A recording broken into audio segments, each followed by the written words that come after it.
Now, I'm not going to lie, I was never fully well versed in William Friedkin's work. Surely Exorcist and The French Connection are classics, and To Live and Die in LA is a violent 80s masterpiece.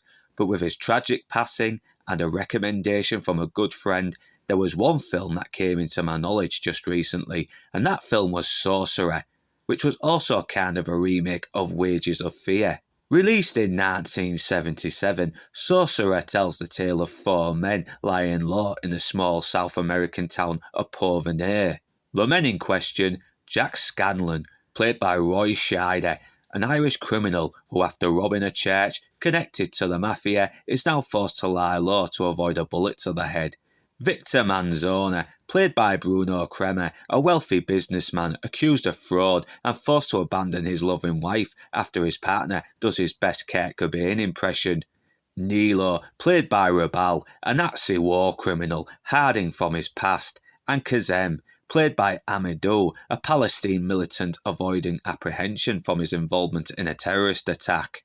They're stuck in shitty accommodations, working shitty jobs, earning meagre wages, but then an explosion at an oil rig happens due to a terrorist attack, and the people in charge find out the only way to sort it out is another explosion, and the only equipment nearby is some nitroglycerin 200 miles away in a container.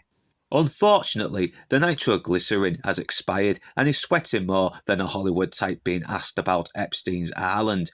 It's so unstable that the slightest bump can set it off. Flying it out is out of the question due to the turbulence. So the men in charge think, let's pay someone to make this delivery and compensate them.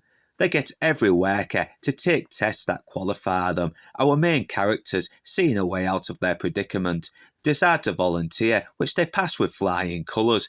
Now tasked with escorting the nitroglycerin, they've got to hope that they make it out without a hitch, otherwise they'll go up in smoke along with their hopes of ever having a future.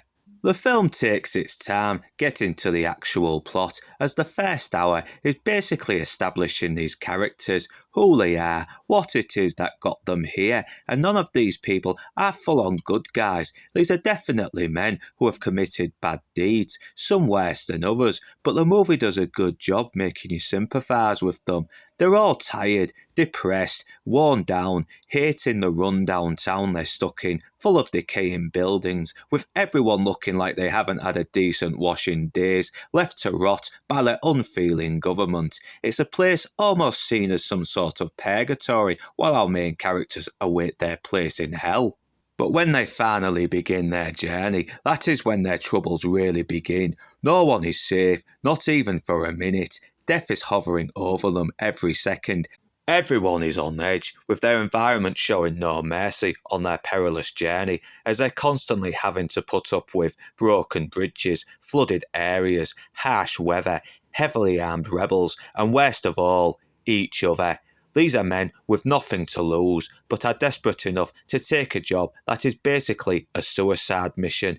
And the despair and the desperation to get the job done, the breakdowns, does feel genuine. But we do see one instance where the men caught in a dilemma at the end of their wits do put their differences aside and work together to help succeed in their mission.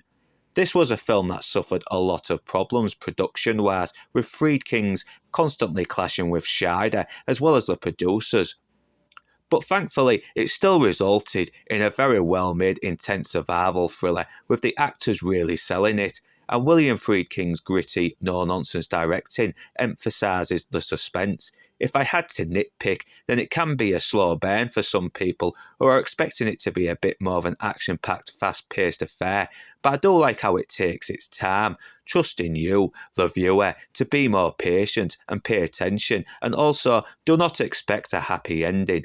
After all, this is the nihilistic 70s, the decade of Death Wish, Dirty Harry and Taxi Driver, but overall, it's still an intense, bleak, but gripping and suspenseful thriller, and definitely deserves more attention.